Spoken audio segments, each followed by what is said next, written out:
아주 먼 옛날, 나는 한 동화를 보고 적잖은 충격을 받았다.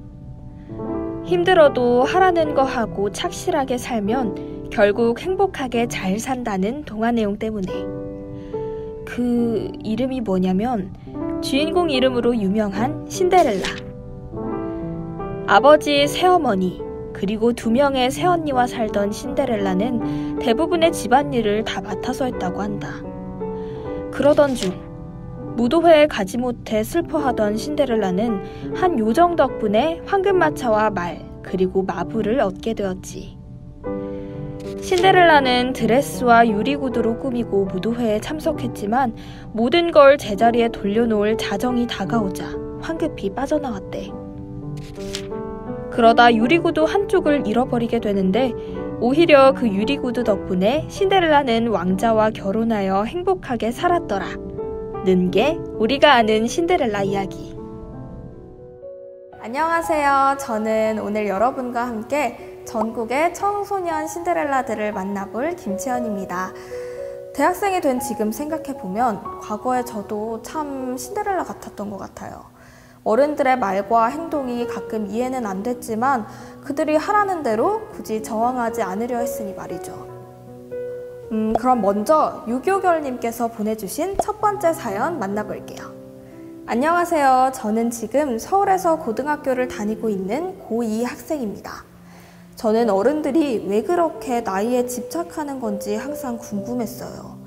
집 앞에는 제가 자주 가는 편의점이 하나 있는데 편의점 아저씨는 저를 대하는 태도와 어른들을 대하는 태도가 다르더라고요. 저는 뭐 살 때 고민을 조금 하다 사는 편인데 편의점 아저씨가 저보고 다 골랐으면 꾸물대지 말고 빨리 나가 라고 하신 거 있죠? 처음에는 그냥 제가 어리니까 부모님의 마음처럼 친근하게 대하려는 의도인 줄 알았어요. 그런데 나중에 보니까 그 편의점 아저씨 다른 어른들한테는 존댓말 쓰시는 거 보고 저 진짜 어이가 없었어요. 만약 반말하는 게 부모님의 마음이었다면 자신의 자녀도 밖에서 존중받도록 반말하지는 않으셨을 것 같아요. 도대체 나이가 뭐길래 어른들에게 나이가 그렇게 중요한가요? 저도 정말 공감되는 사연이었어요. 신데렐라처럼 하라는 대로 살았던 저도 한편으로는 어른들의 심리가 궁금했었거든요. 그중 첫 번째가 바로 성인이라고 청소년에게 반말하는 거. 친밀감의 표시로 어린 사람에게 반말할 수 있다지만 누구에게나 존중받는 사람이고 싶은 게 사람의 심리죠. 같은 손님인데도 나이 하나로 다르게 대우하는 어른들의 태도는 지금도 저는 이해하기 어려운 것 같아요. 사실 저도 지금 20살이 넘은 성인이 되었지만 저에게 반말하는 사람이 아예 없는 것도 아니거든요. 그래서 이 사연에 대해서는 어른들이 이러이러한 이유로 그런 거다 하고 정의할 수는 없겠지만 절대 유교걸님께서 소중하지 않은 게 아니라는 점만 말씀드리고 싶네요. 나이가 어리다는 이유로 반말하는 어른들이 잘못된 거죠. 신데렐라는 어려서. 다음은 하고 싶은 거 다해 님이 보내주신 사연입니다.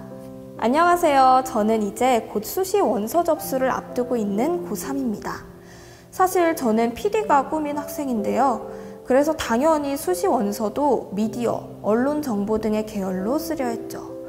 그런데 전 담임쌤과 상담하고 나서 정말 크게 절망했어요. 미컴은 수시 컷이 높으니 다른 학과를 쓰라고 하셨거든요. 사실 저는 원서를 처음 넣는 거고 담임쌤은 여러 해 원서를 넣어보셨으니 쌤 말이 더 맞을지도 몰라요. 만약 그 학과가 안 맞으면 나중에 전과하면 되기도 하고요. 근데 저는 대학 가면 정말 배우고 싶은 전공으로 진학하고 싶었는데 갑자기 다른 과에 지원하려니 제가 준비한 게 다 부정당하는 기분이에요. 이게 정말 맞는 걸까요? 정말 많은 학생들이 공감할 만한 사연인데요.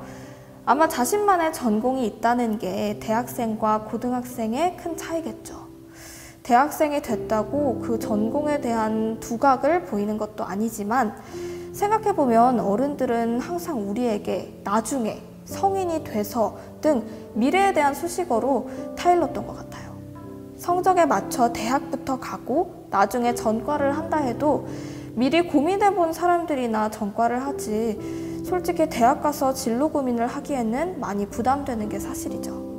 그런데 한편으로는 부모님과 담임 선생님은 수험 기간 동안 하고 싶은 거 다해님을 가장 가까이서 관찰했을 테고 하고 싶은 거 다해님만큼 잘 되도록 응원하는 분들일 거예요. 그러다 보니 보다 더 현실적인 관점에서 조언을 해주실 수밖에 없었을 테죠. 저도 가끔은 이상적인 조언보다 현실적인 조언이 필요할 때가 많더라고요. 그러니 입시 같은 중요한 일에 있어서는 어른들의 의견을 수용해봐도 좋을 것 같아요. 다 잘 되길 바라는 마음에서 하시는 말일 테니까요. 그래도 하고 싶은 거 다해님과 선생님, 부모님이 추천하시는 원서 비율을 1대2로 해보는 건 어떨까요? 사실 입시는 자기 만족인데 후회가 남으면 안 되니까요. 안정적이면서도 후회 없는 원서 지원이 될 수 있도록 저도 응원하겠습니다.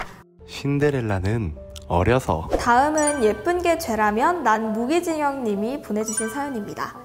안녕하세요. 전 고등학교에 입학한 지 벌써 5개월이나 된 경남에 사는 고1 학생입니다. 다름이 아니라 정말 이해할 수 없는 교칙이 있어서 이렇게 사연을 보냅니다. 저희 학교는 파마, 염색은 물론이고 머리카락 길이까지 규정이 있는데요. 머리카락이 어깨에 닿으면 안 되는 교칙 때문에 다른 학교 학생들은 저희를 보고 삼각김밥 부대라고 놀리기까지 해요. 그뿐만 아니라 교복이 아닌 다른 옷을 입으면 벗어서 가방에 넣으라고 해요. 남의 옷을 뺏어 입는 것도 아니고 제 옷을 입는 건데 왜 못 입게 하는 걸까요? 저도 예뻐 보이고 싶고 꾸미고 싶은데 그러지 못해서 너무 속상해요. 사회 시간에 배울 때는 모든 국민은 자기 결정권이 있다고 배웠는데 왜 교칙으로 이 권리를 막는지 궁금해요. 저는 어른들이 생각하는 단정함 속에 갇혀서 개성을 잃고 싶진 않아요. 요즘은 대부분 두발 자유화가 이루어진 걸로 알고 있는데 아직 아닌 학교도 있나 보네요. 저도 학생 때 늘 했던 생각이라서 더 공감이 가는데 우선 제가 학교를 다닐 때 학생회 활동을 하면서 선생님께 들었던 말인데요. 학교에서 교복을 단정히 입으라고 하는 이유는 크게 3가지로 나눌 수 있다고 합니다. 첫 번째로 여러분에게 소속감을 주기 위해서, 그리고 두 번째로는 평등한 생활을 하기 위해서인데요.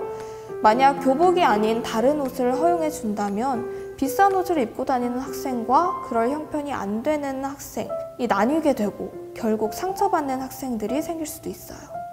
사실 이런 맥락에서 두발 규제가 이루어지는 것도 일정 부분 있어요. 또 마지막으로 교복을 입음으로써 학생이라는 신분을 드러내 보호받게 하기 위함입니다. 그리고 여담이지만 제가 경험한 바로는 교복은 교복 정석대로 입었을 때 제일 예뻤어요. 아, 너무 꼰대 같았나? 분명 어른들이 생각하는 학생다움과 단정함에 대한 관념은 시대에 맞게 변화할 필요가 있지만 이러한 교칙들이 반드시 낡은 관념에서 비롯되는 것만은 아니라는 점을 알아주셨으면 좋을 것 같아요. 무조건적으로 반기를 들기보다 천천히 대화를 통해 바꿔나가면 더 좋은 세상이 오겠죠? 저도 그런 세상이 올 수 있도록 노력할게요. 신데렐라는 어려서. 다음은 창의력 그게 뭔데 님이 보내주신 사연입니다. 전 수능을 앞두고 있는 고3 수험생입니다. 요즘 대학 입시를 위해서 대학교의 입학처에 들어가서 모집 요각이나 인재사항 등을 찾아보고 있는데요. 근데 제가 지원하려는 대학교의 공통적인 인재상이 창의력 있는 인재더군요. 저 솔직히 제가 창의력이 있는 인재인지 잘 모르겠습니다. 학교에서는 수업만 들었고요. 창의적 체험활동 시간에는 자습을 시켰습니다. 학교가 끝나면 제 친구들은 학원을 갔고 전 야간 자율학습을 했어요. 창의력 있는 인재를 원한다면서 왜 창의력보다 자습을 더 중요하게 여기는지 모르겠어요. 이건 너무 모순적인 것 아닌가요? 전 그럼 언제 창의력을 키우나요? 전 언제 창의력 있는 인재가 될까요? 와, 이 사연은 명쾌한 답을 드리기가 정말 힘든데요. 저도 우리 사회가 학생들에게 너무 많은 것을 바란다는 생각을 자주 하곤 해요. 이건 고등학생뿐만 아니라 대학생한테까지도 말이죠. 하지만 그럼에도 말씀드리고 싶은 건 이런 말이 있잖아요. 하고자 하는 자는 방법을 찾고 그렇지 않은 자는 핑계를 찾는다. 주어진 상황에 낙담하기보다는 이 상황 속에서도 발전할 수 있는 방법을 찾는 게 중요하겠죠.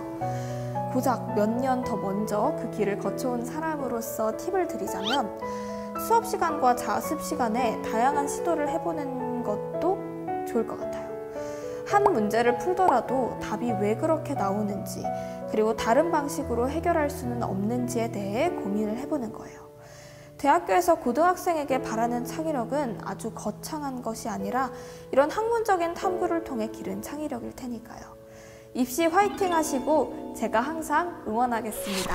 신데렐라는 어려서. 지금까지 전국의 청소년 신데렐라들의 이야기를 전해드렸는데요. 언젠가는 우리의 잃어버린 유리구두를 찾길 바라며 이만 여기서 마치도록 하겠습니다. 그럼 안녕!